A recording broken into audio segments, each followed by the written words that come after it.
the Lamb. Yes, Lord. Worthy is the Lamb. Amen. Come on, everybody, lift up your voices. Worship the Lord. Worship the Father. Hallelujah. Hallelujah. Yes, Lord. Hallelujah. Hallelujah. Everybody, lift up your voices and worship our Lord and our God and our King. Hallelujah. Hallelujah. Hallelujah. For the Lord God Almighty reigns. Hallelujah. Holy, holy are you, Lord God Almighty. Worthy is the Lamb. Worthy is the Lamb. You are holy, holy are you, Lord God Almighty. Worthy is the Lamb. Worthy is the Lamb. You are holy, holy are you, Lord God Almighty. Worthy is the Lamb. Worthy is the Lamb. Hallelujah. You are holy, oh holy are you, Lord God Almighty. Worthy is the Lamb. Worthy, come on, say to me now. You are holy, holy are you, Lord God Almighty. Worthy is the Lamb. Worthy is the Lamb. Sing it again. Worthy. Worthy is the Lamb. Oh, so worthy. Come on, sing. Worthy is the Lamb. Worthy is the Lamb. One more time. Worthy is the Lamb. Worthy is the Lamb. Amen. Hallelujah.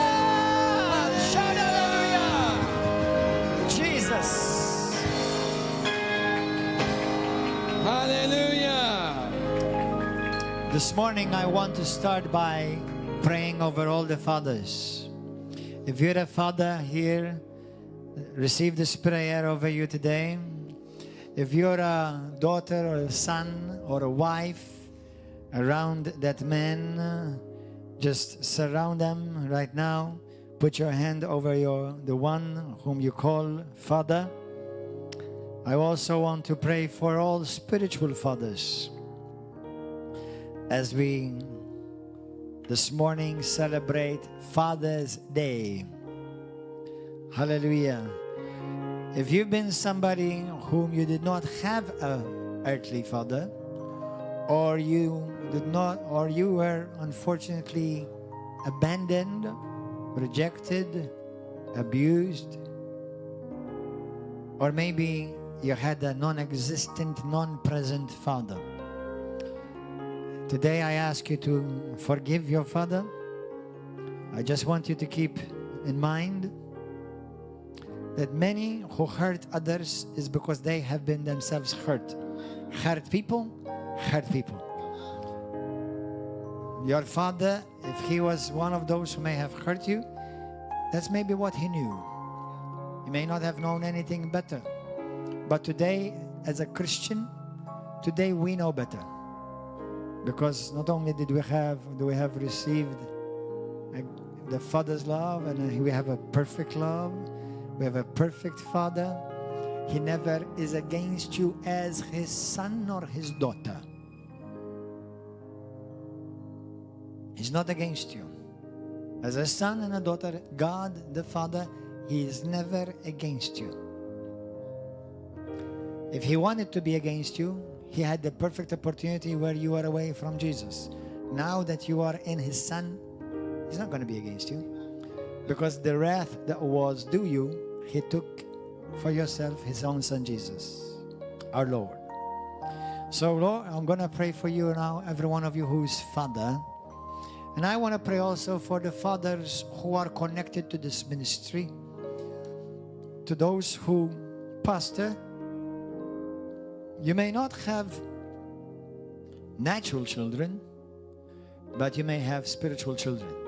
Those who are pastors in Italy, in Pakistan, in Uganda, those who are pastors in Pakistan, and those who have taken care of the orphans, those who have taken care of sons and daughters of our Lord and Father God. You are a father. So I want to pray for you right now. Abba Father, I want to thank you first and foremost for you. You are the perfect Father. You're the Father of lights. You are the Father of life.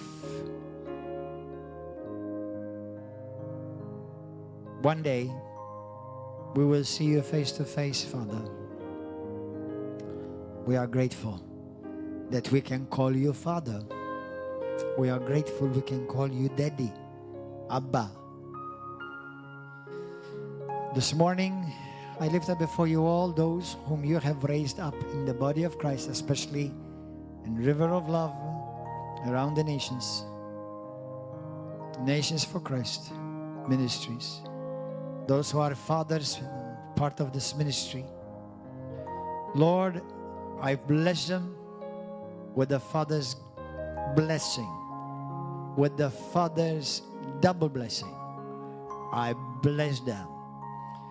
May they all enjoy good health, long life, fruitful ministry. May they always enjoy the fruit of their labor in ministry, in work, and in their children. Those, Lord God, who may have been separated from their fathers, or children separated from their fathers, or fathers from their children. Lord, I ask you even now that you will remove every hindrance, break every chain, break every wall of division in Jesus' name, and bring restoration where the enemy has come in between the son and the father, and the father and the son, and the daughters. Lord, bring restoration.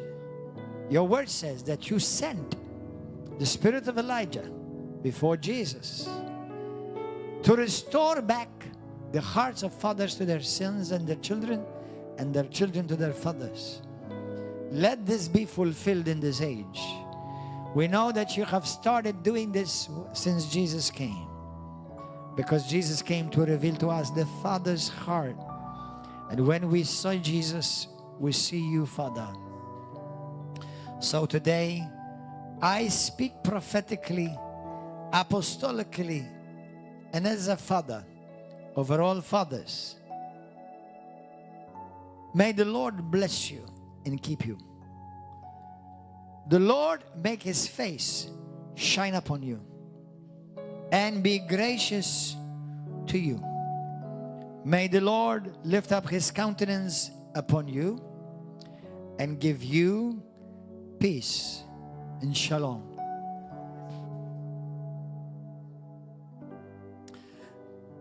We're going to sing this over you guys, fathers. And if there's a father around you, go and lift up, go and put your hands upon him. Hallelujah. Let's pray. You know what? One of the things, because fathers are men, many men, many fathers carry a lot of pain. Generally, fathers are not very good to express pain like mothers are. Many fathers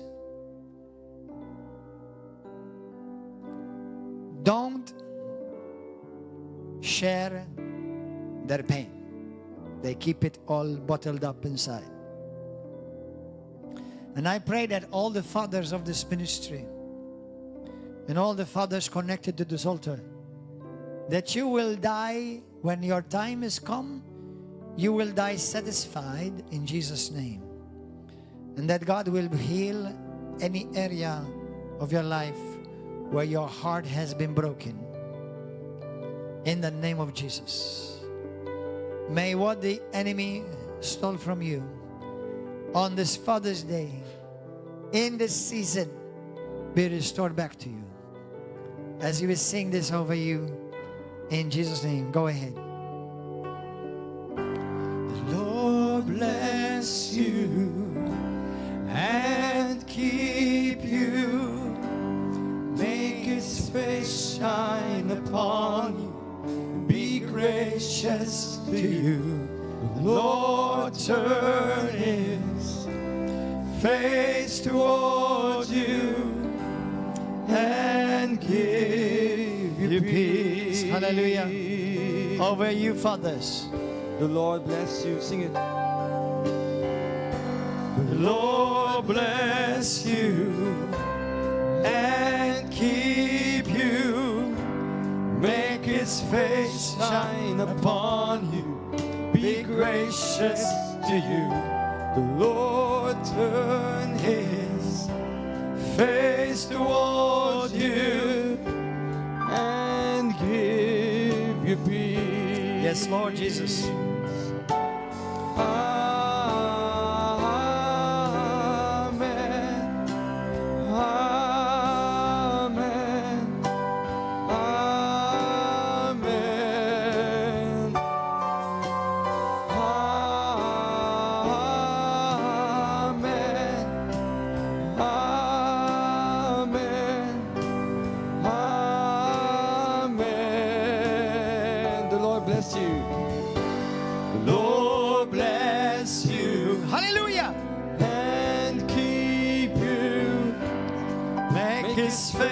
Shine upon you, be gracious to you. The Lord turn His face towards you and give you peace.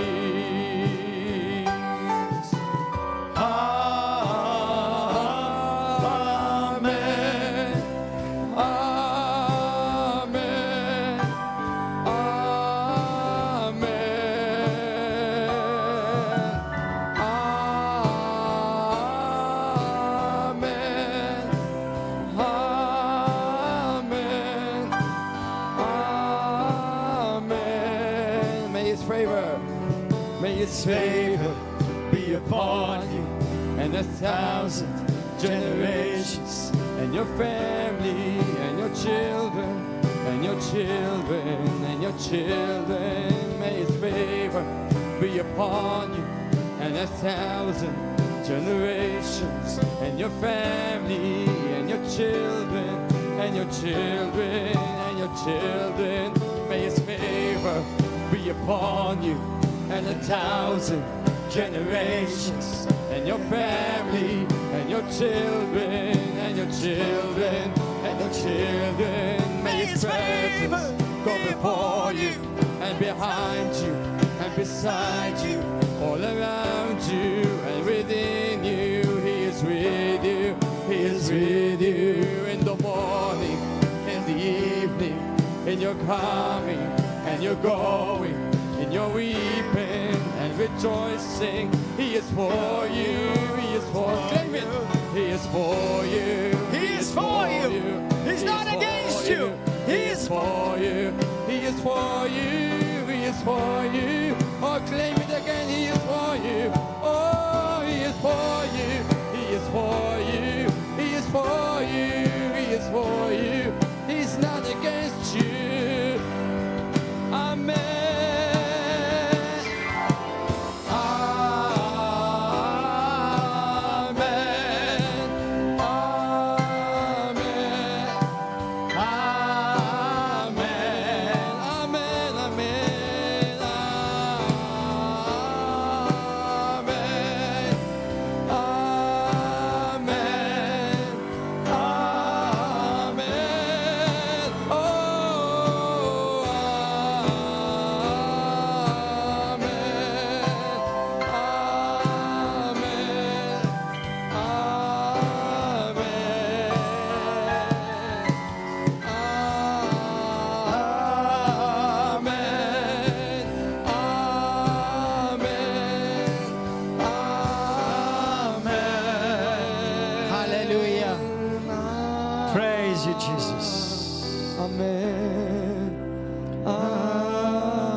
can hear. That's why you say amen, saints.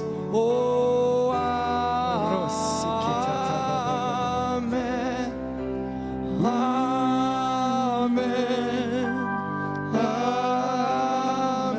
Amen. Jesus. The Lord bless you and keep you. Make His face shine upon you.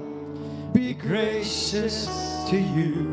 The Lord turn His face towards you and give you. Hallelujah. Somebody shout hallelujah. Thank you, Lord. Hallelujah. Well, praise God. We thank you. We welcome you, precious Holy Spirit. You may be seated as you go to the book of 2 Kings. Go to the book of 2 Kings.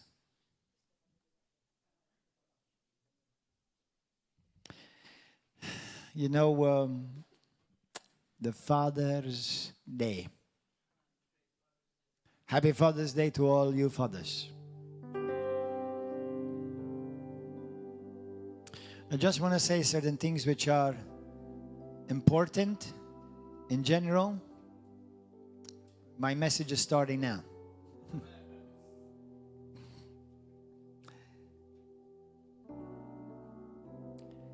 You have heard me say it many times before, that the word Father means fountain of life.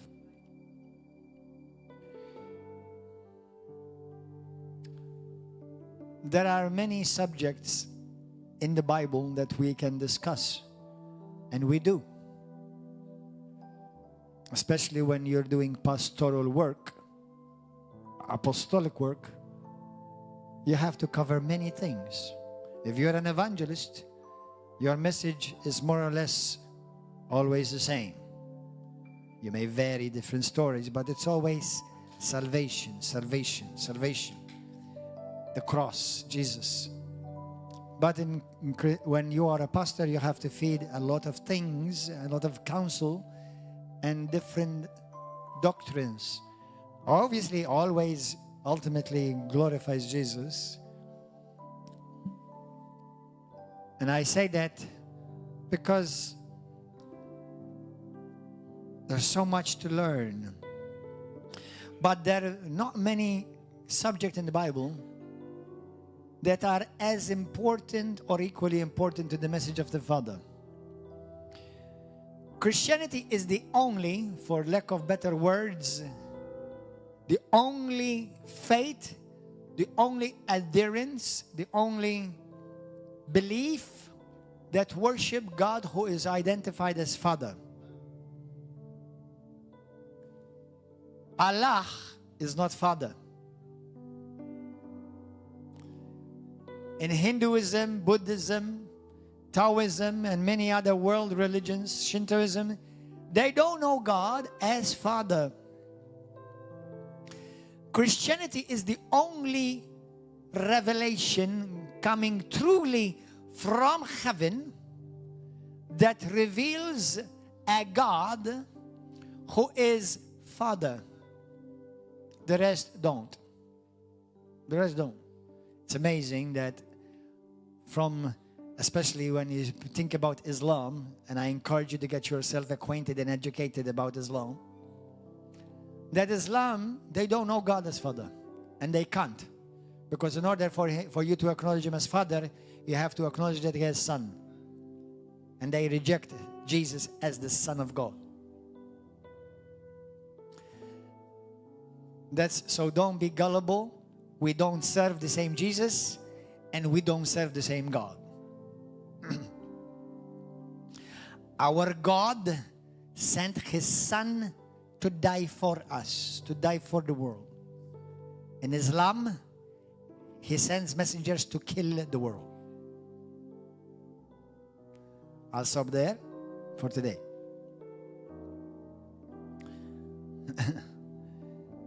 But everything flows from the Father, everything. Even the first revelation in the Bible is Father. Do you know that?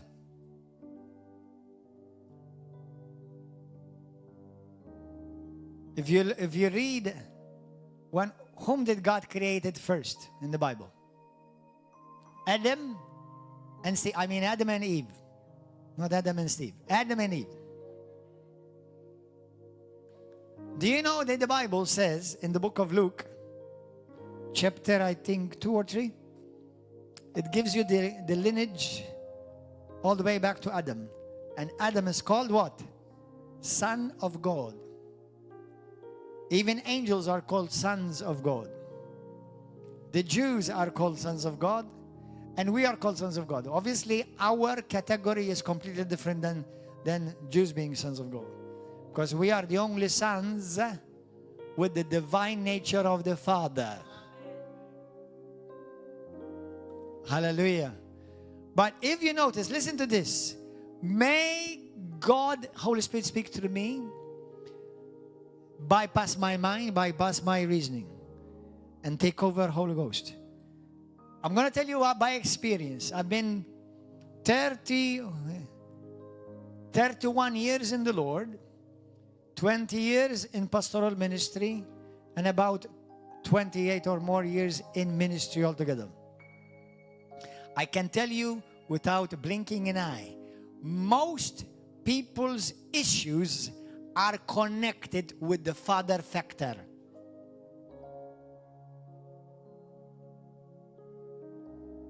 Get that? Most people's issues, pains, scars, unsettlement, lack of identity, confusion, hurt, fear is connected with Father factor because the Father factor was not done right.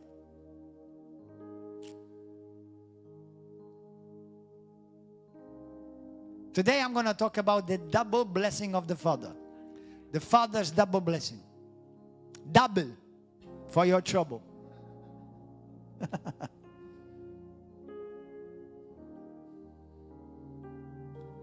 People who have issues with God the Father, with people who have issues with their spiritual father, is always, not many times, always, in my experience, connected that the Father factor in their life went berserk, handicapped, destroyed, corrupted, compromised somewhere. Now, it's useless blaming it on your earthly father. Some earthly fathers, they only could do what they could and what they knew. Today, may you be the first one to start a brand new, healthy legacy with the right father identity and factor in its place. Amen? I'm going to say another thing. Without blinking an eye, without shame, without fear. Because it's research-based. Many people who have struggled with homosexuality and lesbianism, transsexualism, transvestitism, their main problem is the father factor went berserk, wrong, cuckoo, somewhere. Either no father, absent father, abusive father, sexually abusive father, verbally abusive father, no love from the father. I've seen many people who come out of the homosexual lifestyle or lesbian lifestyle or even transvestite or transsexual. It's always, absolutely always have to do with the father factor. But some may tell me, oh, well, you know, I'm gay, but I had a good father. A good father may not be the ideal father that God had for you. Thank God that in your eyes, you had a good father. For example, some people I know that they have a father, that their father smoked weed with them, watched pornography music, either spoiled them, you know. And in their eyes, they think that's a good father. That's not a good father. A father that never disciplines their children is not a good father. Now, you may think he's wonderful, oh, because he never gave me any punishment or he never disciplined me. That's not a good father. That is, without him realizing, an access point of Satan to make you a sissy. Uh-oh.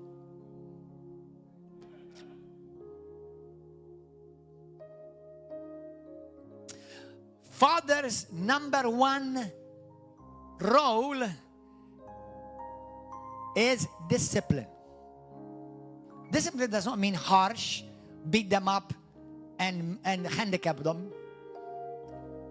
The Bible says, Jesus, speaking of the Father, speaking as the Father, speaking by the Spirit of the Father, he said, go and make disciplined ones. The Father, when he truly loves healthily, he disciplines. Because a discipline is what makes you a healthy man and a healthy woman. Discipline does not mean I beat you up or I'm harsh with you. As a matter of fact, the Bible says very clearly, fathers, do not be harsh with your children, but discipline them. So you see, being disciplined does not mean being harsh. Ephesians chapter 6 verse 1 through 5 and Hebrews chapter 10. Perfect love is discipline. If you believe God loves you, and He really, really does, He wants you to be disciplined. He doesn't want you to He doesn't want to turn you into a sissy, a spineless man or woman that doesn't know who you are, where you're going, and what's your purpose. Did you know that your identity is connected to Father? Because the Father is what gives identity. Many people who struggle with identity crisis have never had a healthy connection with their father. Because a father, when it's done right, he helps you establish your identity. If you're a female, you grow up to be a girl and a woman. If you're a masculine, you grow up to be a man and a man of God. And I promise you will not struggle with identity one iota. I thank God for my daddy on earth. My daddy loved me. My daddy disciplined me. My daddy supported me. My daddy did many sacrifices for me. But my daddy lacked something. I don't blame him because he had a horrible daddy. Both of them have left this earth. I hope they met. My daddy is in heaven because he loved Jesus. He was saved. I saved him. Obviously, Jesus saved him, obviously. But I gave him Jesus. I was the Moses of my family. I brought all my family to Christ. Hallelujah. But his father was very harsh to him. He used to beat him with sticks, with belts. He always made him work hard and the rest of his siblings be at ease and enjoy life. He used to kick him out, let him go hungry, let him sleep in the car for weeks without being able to come into the... Anyway, that's my father's life. But my father did not turn up to be like him. My father was very kind, very sweet. But my father lacked one thing. Until he was saved, he never told me, I love you, son. Never. Never. He never told you, son, I love you. That's not because he didn't love me. Because he didn't know how to. It was strange. It was something. Fathers, tell your daughters, I love you. Tell your sons, I love you. Well, I'm not used to it. Get used to it. You tell the car, oh, I love you, baby. Oh, man, you're so... It's like, whom are you talking to? To the car. If you treated your son and your daughter like the car, they will shine. Don't tell me, I don't know how to say I love you tomorrow. No, you know how to say I love you. You say, I love pizza. You say, I love movies. Why don't you say, I love you so? I love your daughter. Hello? Is the Holy Spirit speaking to you this morning? Hallelujah. So when I became a Christian, and I became a radicalized Christian, there's only one type of Christian, radical. Because we have a radical Savior, Jesus. Okay? I never knew how to say I love you either. So I started receiving the Father's love, getting to know the Father's love. So I started understanding now love. More and more. I'm still learning about love. Because many Christians I know, even the world, but let me speak for Christians for now. They use love very nonchalantly, and you'll only know how much you love when your love is tested. And many people's love, including many Christians' love, the moment their love is tested, they run. You never loved.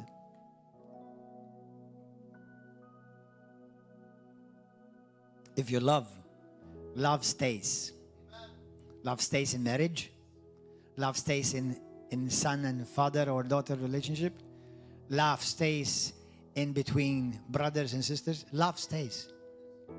Because love suffers long. But many Christians love does not want to suffer anything. Okay? So don't tell me I love you. Don't say to anyone I love you unless you're committed to love them. In thick and thin, in good and bad, in sun and in shining, in rain and in everything. And then you'll know if you truly love. Love, the only type of love that God the Father has is covenanted love, committed love. No matter what happens to you, I will never leave you nor forsake you. I still love you, and I will still be there for you. That's the supposedly love that Christians carry inside of themselves. But many have selfish love, and their love has grown cold towards one another and towards God. Because you cannot say, I love you, Father, I love you, God, whom I've never seen, but I love my brother. No. It don't work. Love will cost you. And the Father's love costed him everything.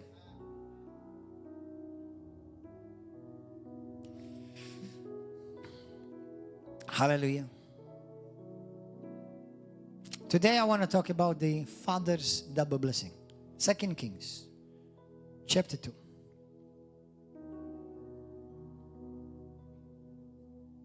And today many of you will be healed. Many of you will be healed.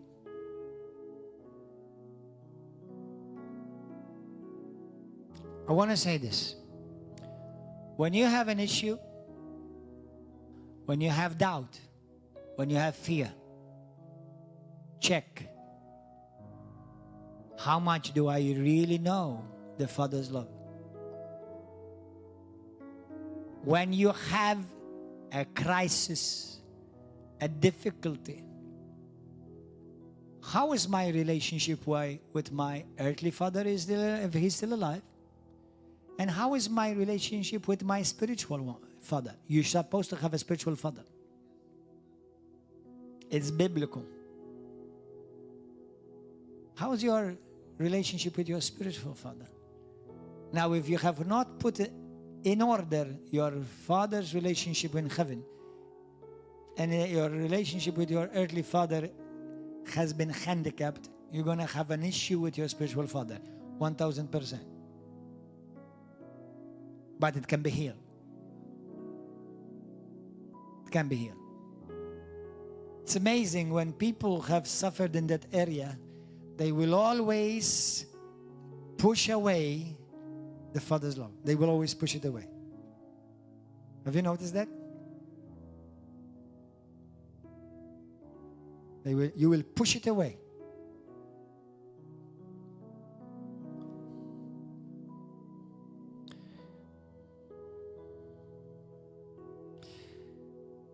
The Father's double blessing is connected in the Bible to the firstborn. Did you know that? Did you ever know that? It's connected to the firstborn son. In the book of Exodus 4:22-23, the Bible says, "Then you shall say to Pharaoh," when God sent his Moses to deliver deliver Israel out of Egypt. He said to the Lord, "Israel is my son, my firstborn. So I say to you, let my son go that he may serve me. But if you refuse to let him go, indeed I will kill your son, your firstborn. If you touch the firstborn of God, it will not end well with you. Always, it will never end well with you. As we know the story, God judged and killed all the firstborn of Egypt, children and animals, for hurting, for persecuting his firstborn, Israel. The Bible says how that Jesus is both the firstborn as well. In the book of Colossians, Jesus is called the firstborn of all creation, so that he may occupy the first place in everything. No matter what you do, no matter what you put into practice, notice Jesus will be first in it. He's also called the first fruits. Jesus is called the first fruits. That's why people who don't understand tithe and first fruits, they have forgotten what Jesus has done for them. And they have lost sight of the great things that God has given them and how many things he has given them. Matthew 1:25 talks about how Joseph and Mary did not know each other, and he did not know her till she had brought forth her firstborn son, and he called his name Jesus.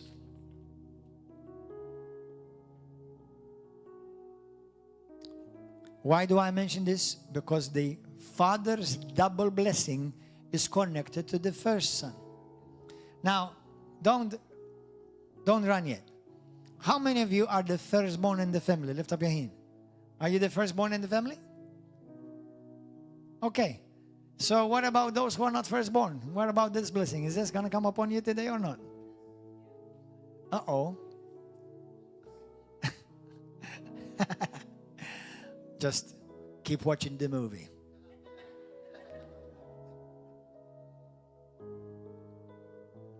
Hallelujah. 2 Kings. I'm going to read something to you. We're going to read together. I'm going to zip through this chapter.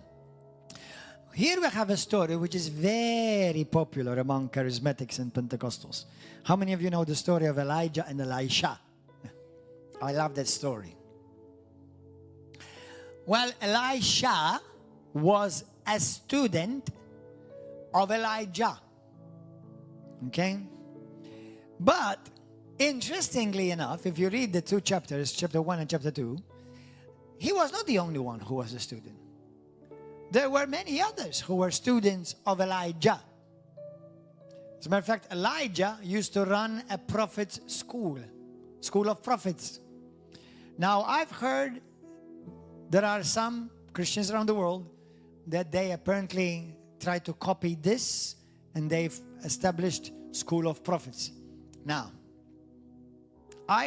to be integral and to be honorable, I don't know exactly what goes into the school of prophets. I believe in Bible schools, I believe in education, but I don't know about calling it school of prophets. Why? Because everyone who's going to go there is called to be a prophet.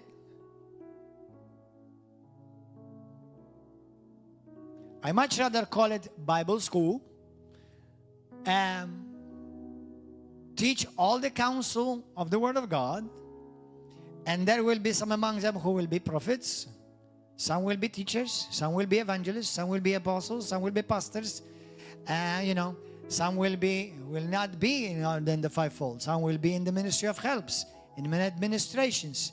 Everyone should be somewhere, because no one is called to do nothing. So you're going to be called somewhere. There are people who are called into the world as missionaries, not only to third world countries, but also missionaries to politics. So I think I would do it that way. And this is how we've done it in River of Love. We have Nations for Christ Bible College. And if you're following, you can come and join this Bible college. But you have to live in Malta. We do have online courses and you can apply, go to our website and you can apply for our Bible courses online. But you have to be abroad, because if you're in Malta, I don't want to give you online courses. If you're in Malta, you have to come here. So I say this because there were others who were students of Elijah.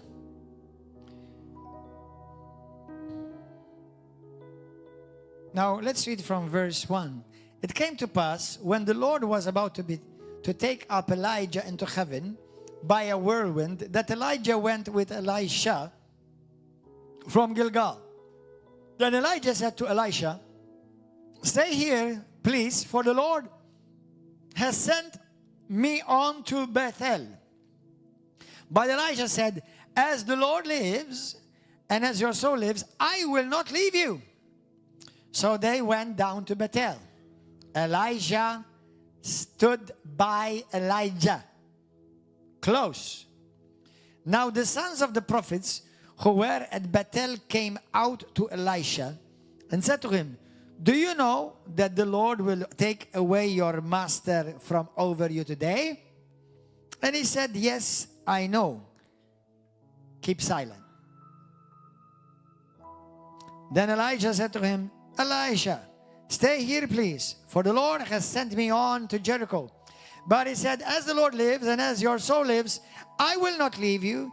So they came to Jericho. Now the sons of the prophets who were at Jericho came to Elisha and said to him again, "Do you know that the Lord will take away your master from over you today?" So he said, "Yes, I know. Shut up. Stop telling me. I already know." That's Gordon Joe Manchè's version of the Bible. Verse 6. Then Elijah said to him, "Stay here, please, for the Lord has sent me on to Jordan." But he said, "As the Lord lives and as your soul lives, I will not leave you." So the two of them went on. And 50 men of the sons of the prophets went and stood facing them at a distance. At a distance. I wish I can preach more about this, but not today. While the two of them stood by the Jordan. Now Elijah took his mantle, rolled it up, and struck the water. And it was divided this way and that, so that the two of them crossed over on the dry ground. Just like Moses, he split the sea. So listen, Elijah was a powerful prophet. Very, very powerful prophet. He was one of those few prophets who walked in tangible, visible, manifested power of God. Now, I like to say this. Sometimes, now the power of God is always available. However, sometimes people may be touched, healed, or delivered either by power encounter or by truth encounter. Do you know what's the difference? They're both powerful, but one is by the manifest presence of the Holy Spirit. Like when, you lay hands upon somebody and the moment you touch them, either, they manifest, start, vomiting, or demons started coming out, or speaking the word over them, and the anointing power of God falls upon them and they start getting delivered. Or else, sometimes, or healing, or they get healed. Or sometimes, somebody receives a word from God, which is now, it's still anointed. The word is still anointed. It's still powerful. But they get set free or delivered by truth encounter, not by power encounter. That means they're both powerful because the word of God is powerful and it's anointed by itself. So they get delivered or get set free or they get healed by truth encounter. There have been many people either get healed here in a line. We pray for them, and they get healed. Or else sometimes people get healed. They're sitting down and they have a revelation of the word of God. Bang, they get healed. That's truth encounter. One is powerful encounter, the other one truth encounter. Okay? Like, for example, last weekend, over a year ago, I went, and I will never forget this. We had a meeting in Puglia. So I don't know how many of you were there. Anyone was you here a year ago? You were there. Remember the power of God, how it manifests. People were pasted to the floor. People were delivered, not one, like 3 or 4 or 5, all being delivered together. Okay, or more.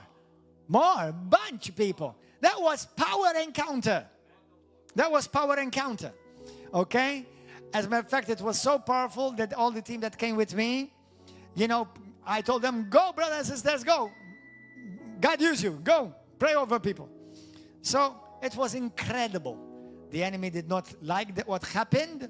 I had a prophecy on that day that the Lord had opened the skies and in the realm of the Spirit, the heavens over Puglia. It really has happened, because since then churches have been planted in over a year. But as you know, we've gone through a big shake-up and battle. It's okay. But last week, I went again, and the church is growing. Praise God. Hallelujah. I went there in Bari, and when I went, this time it was completely different. How? Because as people came forward for prayer, this time, and I said to you last week, the Lord used me more of as a prophet.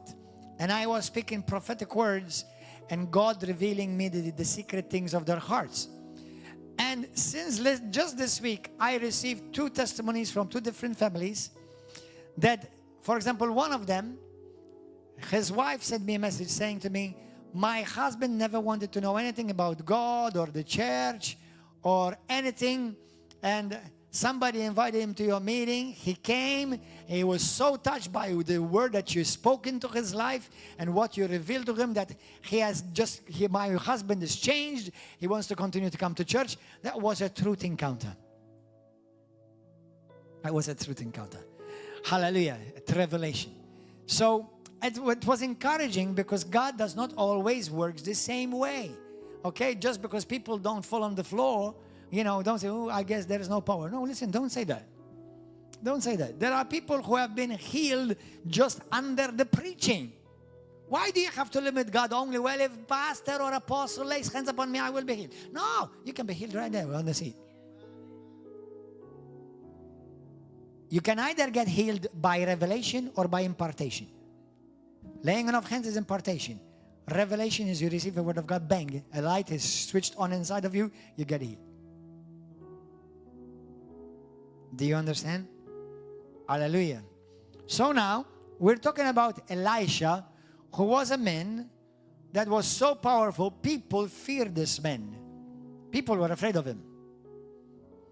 And we know the story of when he faced the false prophets of Baal and Ashtaroth, 850 of them, is where I like to say, not that I want to advertise them, but what I like to say is where KFC started. Kentucky Fried Chicken started, because 850 got fried on Mount Carmel. Hallelujah. Praise God. Hallelujah. They were chickened out and they were fried. KFC. And by the way, Kentucky, what's his name? The one who started KFC, he's actually a Christian. He's a man of God. What's his name? Colonel Sandals. He was a Christian. Did you know that? Hallelujah. Praise God. So it's a Christian chicken. It's born again.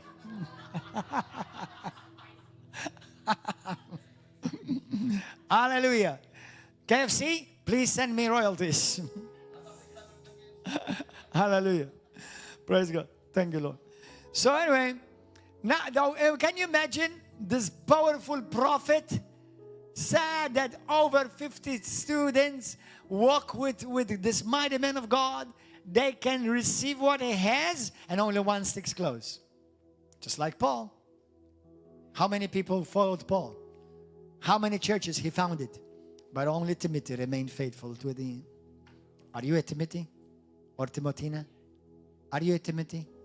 Or you're one of those 50 who may see from far but never got close enough so that you will receive the double blessing of the Father? Are you getting something? Is anyone getting something? Let's continue to read on. Verse 9. So it was when he had crossed over that Elijah said to Elisha,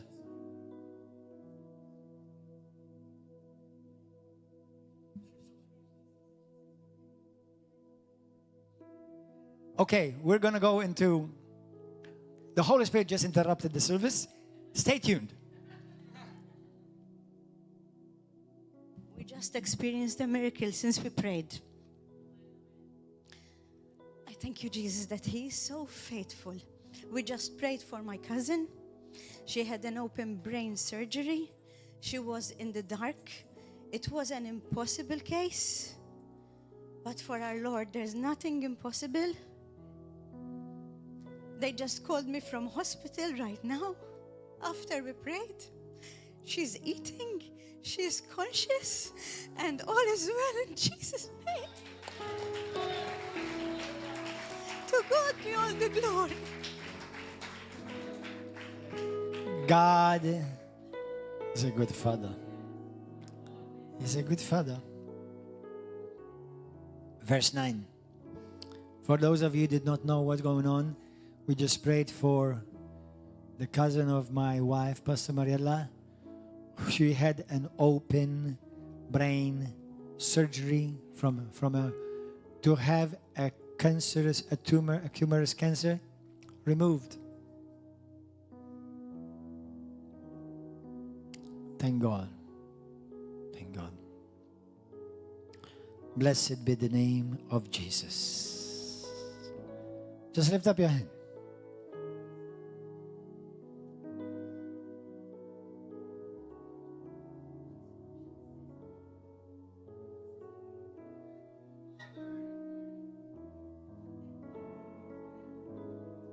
Thank you, Lord. We bless you, Father. We pause to acknowledge you. Thank you, Father, for full restoration, full healing. Thank you, Father. Thank you, Lord.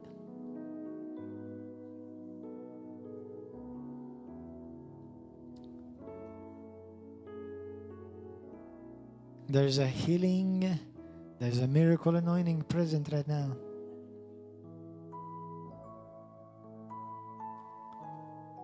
Thank you, Lord. Thank you, Jesus. Blessed Father, Abba, Daddy, please use this for your glory. May all the family turn away from religion, from dead religion, to the living Savior, Jesus. Lord, we forbid that the enemy will steal this and take away the glory from you. We forbid it. Use this for your glory. Use this to bring many, many, many to Jesus. Use it to open doors where doors were shut.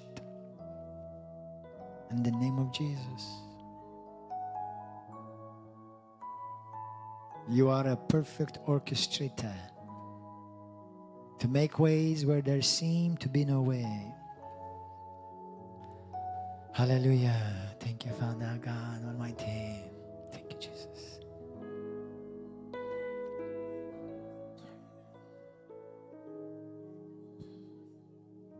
Thank you, Lord. ħatbet isimek.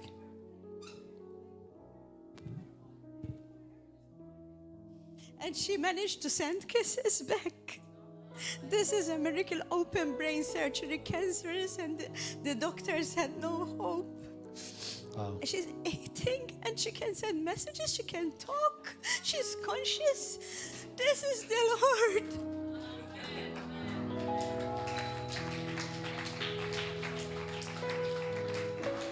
She also said this, the prayer of salvation, guys. I sent it to her and she said it as well. So the Lord is turning everything for God. And just as the pastor was saying, we believe that all my family and all your families will stop all this idolatry and pray to anyone else. And I told her on the message, she is conscious, she can hear me, she can understand that all the glory will go to Jesus Christ. Amen. Hallelujah.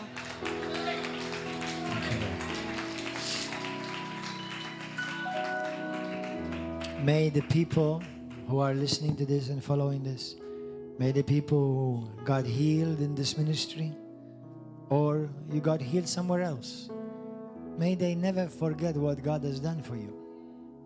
Because many people forget. Sad.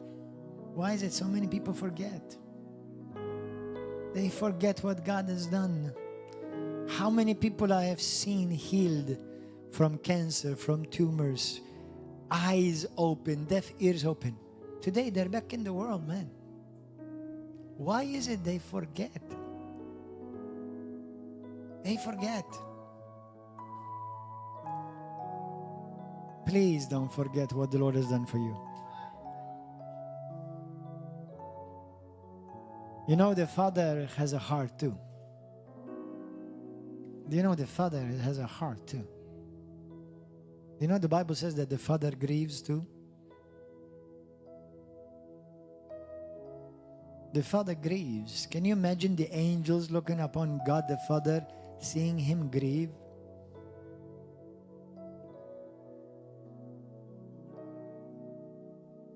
Mercy, Father. Merciful Savior. Thank you, Holy Ghost. Let's go back to 2 Kings. Verse 9. So it was when a day had crossed over that Elijah said to Elisha, ask, what may I do for you before I am taken away from you? Elisha, the student of Elijah, said, please let a double portion of your spirit be upon me. Everybody say double portion. Let me ask you an honest and sincere question. How many of you ever prayed, give me a double portion, Lord? Lift up your hand. How many? Lift up your hands. Okay. Have you ever asked God, Lord, give me a double portion? Yeah? Have you received it?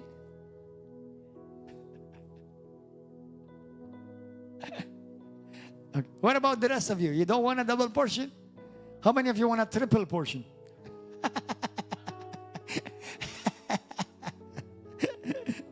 Okay, let's see. Hallelujah.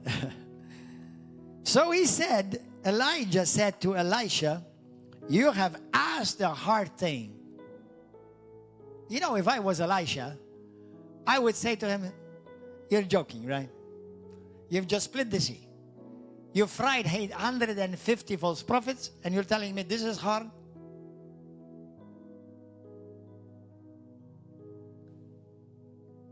Are you understanding? This guy, I've seen some major miracles. Nevertheless, if you see me when I'm taken from you, it shall be so for you. But if you do not keep your eyes on me, you shall not receive it. Then it happened, as they continued on and talked, that suddenly a chariot of fire appeared with horses of fire and separated the two of them, and Elijah went up by a whirlwind into heaven.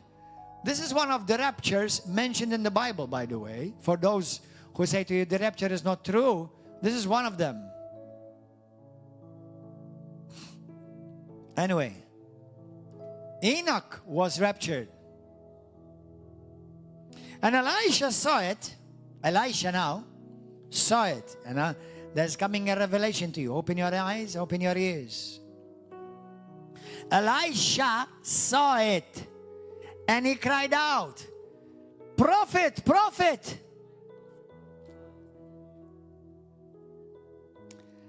Yo, man, why are you leaving me? Are you reading your Bible? Is that what he said? What did Elisha cry out? Hey, my friend, my friend. Hey, my friend. Hey, yo, buddy. Yo, buddy. What did he call out? my Father. The double blessing is always connected to the Father. Hallelujah. My Father, the chariot of Israel and its horsemen, so that he saw him no more. And he took hold of his own clothes and tore them into pieces. And he also took up the mantle. Everybody say the mantle of Elijah that had fallen from him, and went back and stood by the bank of the Jordan. Then he took the mantle of Elijah that had fallen from him and struck the water and said, "Where is the Lord God of Elijah?" And when he also had struck the water, it was divided this way and that, and Elijah crossed over. Now, if you read the rest of the story, you will find out that Elisha accomplished twice as much what Elijah accomplished. He split the sea, healed the sick, raised the dead when he was dead.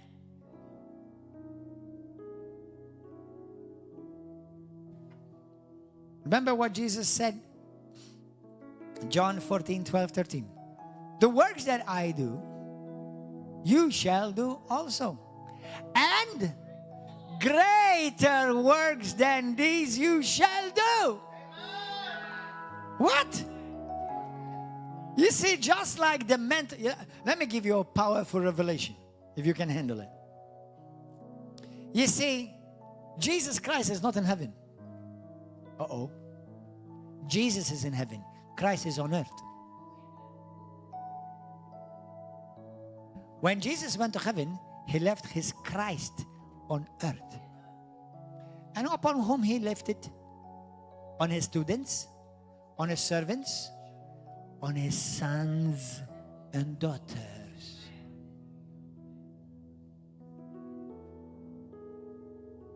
On his sons and daughters. Because it is the mantle, the double blessing that comes from the Father. Hallelujah. Now, what is the double blessing? The double blessing.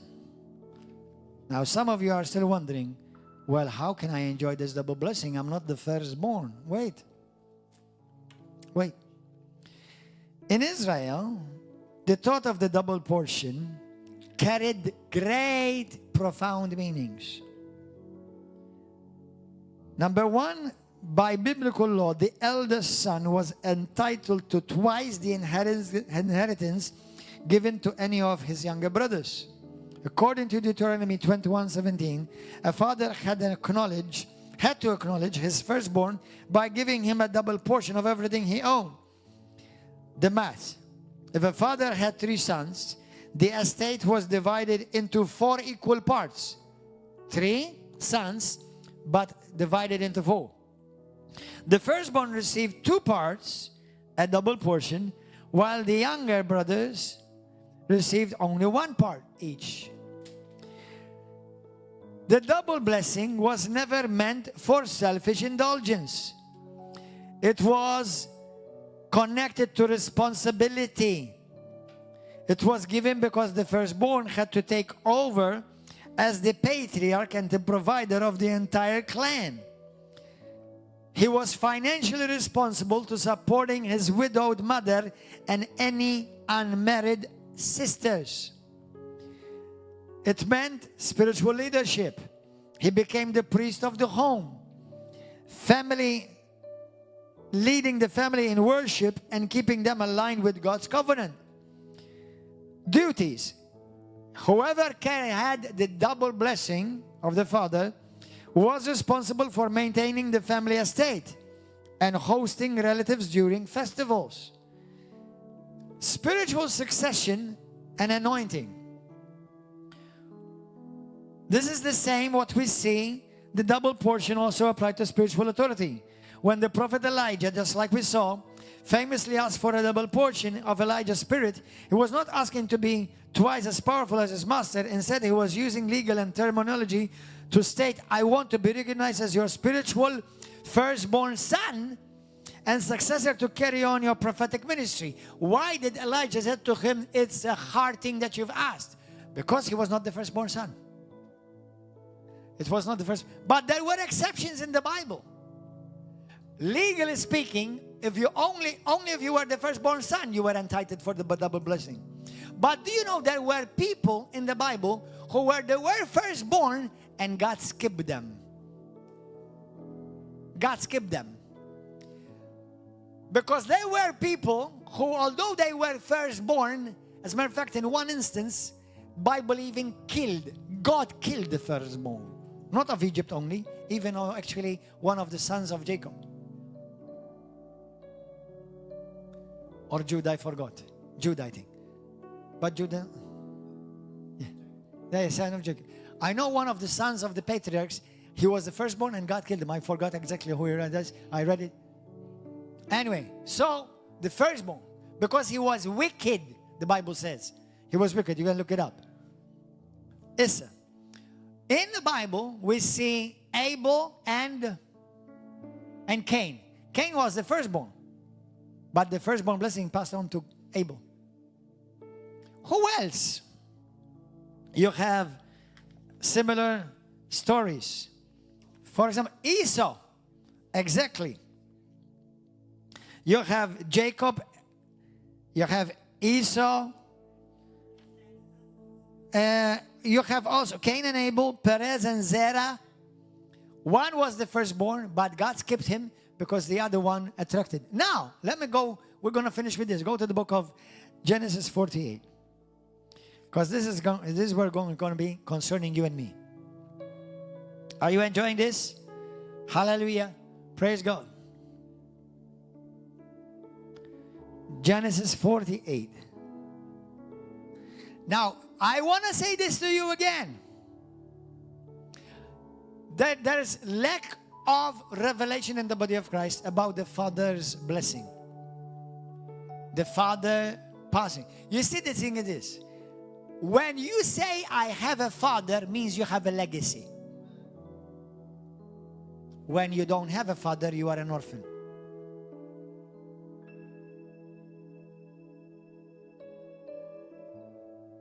I have a heavenly father, I have a natural father, and I have a spiritual father. With all due respect, I'm a very healthy man. In many ways. Perfect, no, but very healthy. You need to recognize that. You have a heavenly, you had a natural father. If things went wrong there, work on it to make things right, at least from your side. You have a heavenly father. Make sure that your heavenly father connection is good. And make sure you have an earthly spiritual father. Because it is biblical, all the way from Old Testament to New Testament, God always gave spiritual fathers in the body of Christ. And don't change spiritual father when you don't agree with him. This is not the circus. Learn to obey and receive. Because even just in case your spiritual father may be wrong, God will still bless you. But never come. Let me tell you this. I know some people may not agree with me right now, but they're wrong anyway. Never come against your spiritual father. Never. Just like you children never come against your earthly father. Never come against your earthly father. I'm not telling you because they're always right. It's because he's your father. God will never support a son coming against his spiritual father. I'm going to tell you this. You will carry a curse for the rest of your life. The curse of Absalom. And what you sow in God's house, you will definitely reap in your house. Definitely, 100%.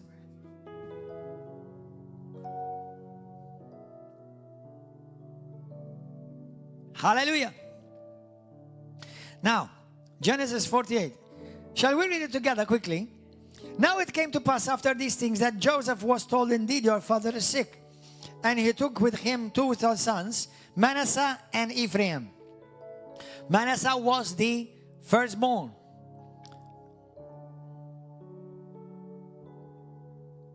And Jacob told was told, look, your son Joseph is coming to you. And Israel strengthened himself, Israel, that means Jacob, and sat up on the bed. Then Jacob said to Joseph, God Almighty appeared to me at Luz in the land of Canaan and blessed me. This is when Jacob had that open vision and he saw the ladder and the angels descending and ascending.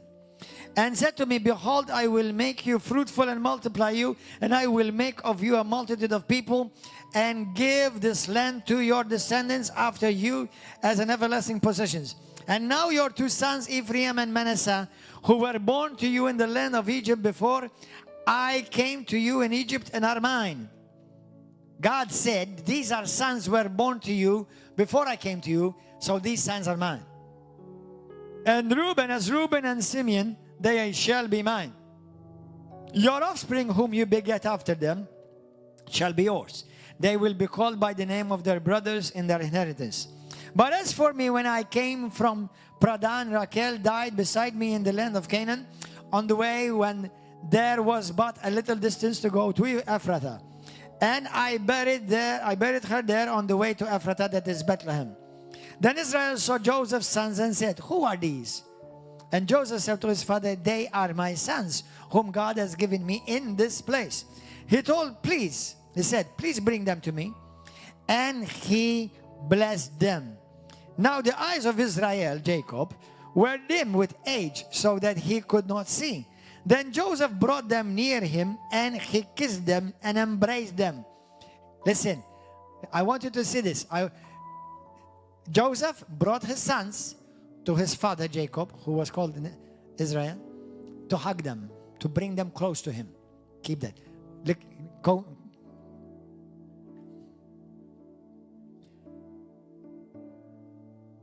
When you hug, you cross. What's that? Okay? And Israel said to Joseph, I had not thought to see your face, but in fact God has showed me your offspring. Obviously, because he thought he was going to die without having seen Joseph, his son. But not only did not die not to see him, he saw him and he also saw his offspring.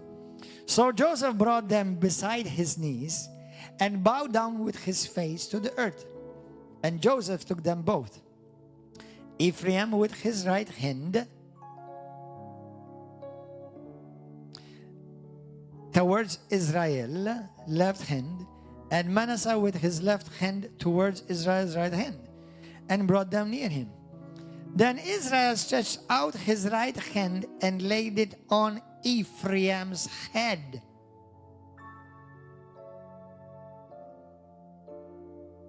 Who was the younger, and his left hand on Manasseh's head, guiding his hands knowingly, for Manasseh was the firstborn. And he blessed Joseph and said, God, before whom my father Abraham and Isaac walked, the God who has fed me all my life long to this day, the angel who has redeemed me from all evil, bless the lad. Let my name be named upon them, and the name of my father Abraham and Isaac, and let them grow into a multitude in the midst of the earth. Now when Joseph saw that his father laid his right hand on the head of Ephraim, who was not the firstborn, it displeased him. Because lawfully, Manasseh was the firstborn, so he expected his father to lay his right hand on the firstborn. Because the right hand meant the hand of blessing, the hand of inheritance, the hand that will carry on the legacy. It displeased him. So he took hold of his father's hand to remove it from Ephraim's head to put it on Manasseh's head. And Joseph said to his father, not so, father, don't do that. For this one is the firstborn, not the one that you're laying hands upon right now. Put your right hand on his head. But his father refused and said, I know my son Joseph. I know what I'm doing. He also shall become a people, and also shall be great. But truly this younger brother shall be greater than he, and his descendants shall become a multitude of nations. So he blessed them that day, saying, but you, Israel, will by you Israel will bless, saying, may God make you as Ephraim and Manasseh, and as Manasseh. And thus he set Ephraim before Manasseh. Now, where does that apply to you and me? You see, the left hand in the Bible means the hand of judgment. The right hand is the hand of blessings. In the Old Covenant, and by Jewish standards, when they would kill or punish, they punish with the left hand. When you bless with the right hand. So now we have this picture. The right hand is not longer on the firstborn. The left hand is on the firstborn. The left hand is on the firstborn. What are we getting into here? For as we know in the Bible, nothing happens by coincidence. Now in the book of Colossians, in the book of Romans, go there. Let's go to the book of Romans. 8 verse 29. For Jesus, whom he foreknew, he also predestined, and each one of us, for whom he foreknew. That means he's talking about us. He foreknew us. He also predestined to conform to the image of his Son, that he might be the firstborn among many brethren. We are called the brothers of Christ. Did you know that? Hallelujah. Jesus is the firstborn. We, by law, we're the second and the one following. However, when Jesus came, he changed everything. Now, Jesus being the firstborn, he took the punishment and the judgment of God in your place, so that the hand of blessing of God might come upon you. And you and I inherit the blessing of the firstborn. And Jesus take the punishment of you and me. Now, that's not enough. Go to the book of Hebrews. How many of you pray for the double blessing, the double portion? You're not going to pray it anymore after that.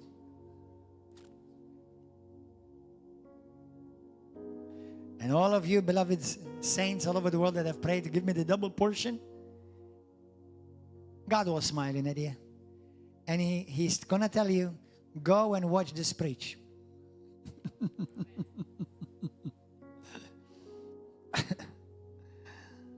Jesus was due to receive all the blessings of the firstborn.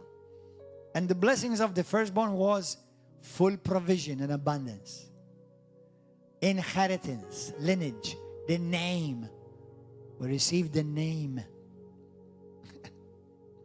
Hallelujah. Hebrews now 12. And we're going to finish with this. Hebrews 12. This is a powerful scripture that many Christians skip it. From verse 22.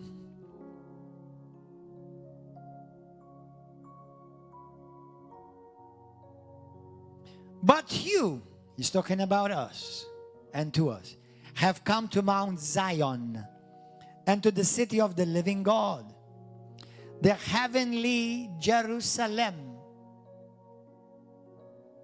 to an innumerable company of angels, to the general assembly and church of the firstborn. What? To the church of the firstborn who are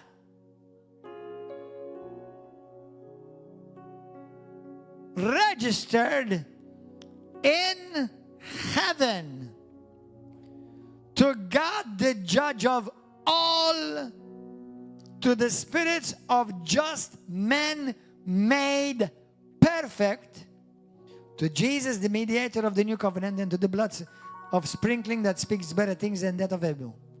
Speaks of better things. When Jesus Christ was on the cross, God crossed his hands. The judgment fell upon the firstborn, Jesus, so that we may inherit all his blessings. How unbelievable. Now, that's why Ephesians 1 and many other places it says, verse 3, blessed be the God and Father of our Lord Jesus Christ, who has blessed us with every spiritual blessing in the heavenly realms. Whose blessings? Of the firstborn. But no longer he is the firstborn alone. Now in Christ we are the firstborn as well. Listen, nowhere in the Bible does it say we were raised after. The Bible says we were raised with. We died with him. We were crucified with him. And we were raised up together with him. He is the first fruits. We are called the first fruits. He is the firstborn. We are called the firstborn. In Christ Jesus, all authority in heaven or on earth, all blessings and benefits and inheritance, such great that Paul had to pray for the church that they would receive revelation of this glorious inheritance that they have received. Now, do you need to pray for the double portion anymore? No. For you to enjoy it and to see it manifest in your life, be rightly connected. Because you could have the potential before your eyes, you're looking at it from a distance, but never enjoy it still. And that's many Christians. It's many Christians. Be rightly aligned with the Heavenly Father. Be rightly aligned with your physical father if he's still alive. And be rightly aligned with your spiritual father. Because the blessing, the double blessing, is always connected to your father. I thank God I have a good relationship with my Heavenly Father. I thank God that I had a wonderful relationship with my earthly father. And I have a good relationship with my spiritual father. I'm a healthy man. And I give God the glory. And that's your inheritance as river of love. Hallelujah! Amen! Hallelujah! Thank you, Jesus. Praise God. Everybody stand up. That's why now no longer judgment comes upon you. That's why for those who are in Christ Jesus now there is no more condemnation. Because the hand of judgment came upon the firstborn Jesus in order for you and I may receive from the right hand of the Father. Isn't that amazing? Isn't that amazing? Me and you are already working today in the double blessing. Not just blessed. Do you know many times in Hebrew they say shalom, shalom. Double. Everything double. Hallelujah. Have you been through trouble? Then enjoy the double blessing. Amen. Double for your trouble. Amen. And in the blessing, and the Father's blessing, there is healing. There is deliverance. There is salvation. Do you know, I love it when Jesus says in the book of Luke 11, I believe, or Luke 12, 35. I'm not mistaken.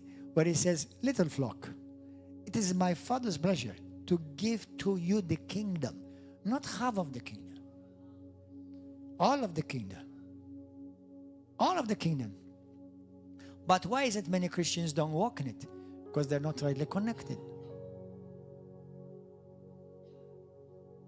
You never stop growing in revelation. You never stop growing in revelation. Amen? Hallelujah. Lift up your hands, everybody. Glory to your holy name, O God. Come on, just give him thanks. Today I boldly decree and declare that you are the people of God, the firstborn, the holy ones. You are the cloud and the family of the firstborn, Not because Jesus is the firstborn, but because we are all in Christ, called the firstborn, whose names are registered in heaven. So everybody say this with me. Say, Father, I want to thank you. I praise you. I glorify your name. Today I thank you, Lord, that you on the cross, you crossed hands. You placed what was due me on Jesus. Though he was the firstborn, yet he took the judgment from your left hand upon himself. And even though I was due to be judged and I deserved it, yet you put your right hand of blessings upon me, so that I may enjoy all the blessings, the life and abundance, hallelujah, that were Jesus's. But today they are mine by inheritance. Today I am an heir with Christ Jesus. Whatever belongs to him belongs to me. I am an heir of God. What God is, I am by inheritance in Jesus' name. I am blessed. I am saved. I am washed by the blood. I am pure in the spirit because of the blood of Christ. And Lord, if there be anything impure in me, I repent, uproot it from my life. In Jesus' name. In Jesus' name. I boldly declare that prosperity belongs to me. Blessings belongs to me. Abundance belongs to me. Hallelujah. And I am blessed to be a blessing. The blessings of the firstborn flow in me, through me, and for me, unto others in Jesus' name. So that this nation, this world may know you through me in Jesus' name. Hallelujah. Today I walk in power and authority, that the enemy cannot touch me. The enemy has no claim over me. Every sickness and disease be rebuked and be uprooted. I curse every sickness and disease from its roots up in Jesus' name. I boldly declare, Lord, that long life is mine. And with long life, you will satisfy me and let me behold your salvation. I thank you, Abba Father, that I'm blessed by the best. My head is blessed. My hands are blessed. My feet are blessed. In Jesus' name. I'm blessed to be a blessing. In Jesus' name. All the blessings, all the inheritances belong to me as the firstborn in Christ Jesus. I give you praise and glory. Hallelujah. Hallelujah. Glory, glory, glory, glory.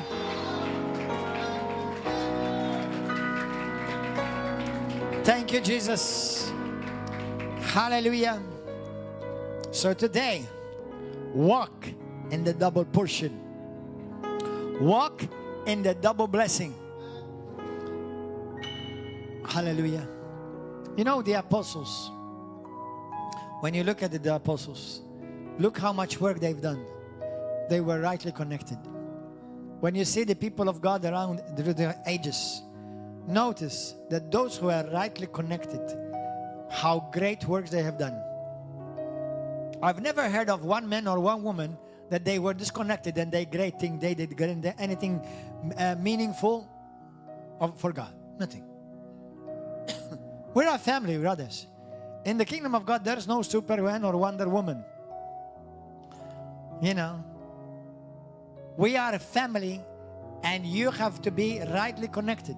Today, in Jesus' name, wherever you are, maybe you are following this message from somewhere else in the world, God has placed someone in your life. He has given you a physical father, a natural father, your heavenly father, and a spiritual father. You know how the New Testament even speaks about spiritual fathers.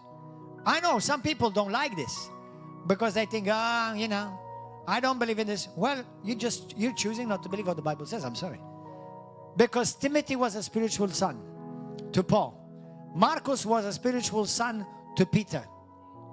Okay? And interestingly, God the Father sent his son. And the apostles, as early church fathers, they sent their sons. Notice the Bible. Paul says in Philippians chapter 2, verse 19 through 22. Titus chapter 1 from verse 1 through 5. Where else? Where Bible says, Paul says, I have sent you my son Timothy. Isn't that interesting? God the Father sent his son, and apostles sent their sons too. Amen. Hallelujah. When I found out about this teaching, man, I tell you, I loved it. I loved it. Because I love to be rightly connected, and I love divine order. I love it. Hallelujah. And all this is yours. Is yours. Amen. By inheritance. But then you have to apply it and access it for your life in Jesus' name. Amen. Hallelujah. Let's worship the Lord together. If by any chance you're one of those people whom you never had a hug from your father never said, I love you. Or maybe today you're still carrying scars and pains from the father factor. I want you to come forward right now. Come forward right now. Come forward right now. Come forward. If that is you, hallelujah, come forward right now. I want to pray with you. I want to pray over you. In Jesus' name. Blessed be the name of Jesus. If that is you, run to the front quickly right now. Hallelujah. Let's worship the Lord together. You are great. You do miracles so great. There is no one else like you. There is no one else like you. For you are great. You do miracles so great. There is no one else like you. There is no. Don't be ashamed. Don't be afraid. Hallelujah. All of you on Facebook and on YouTube, God bless you. Come and join us Wednesday, Saturday, 7 p.m. This week we have Bible courses starting. And on Sunday, 10 a.m.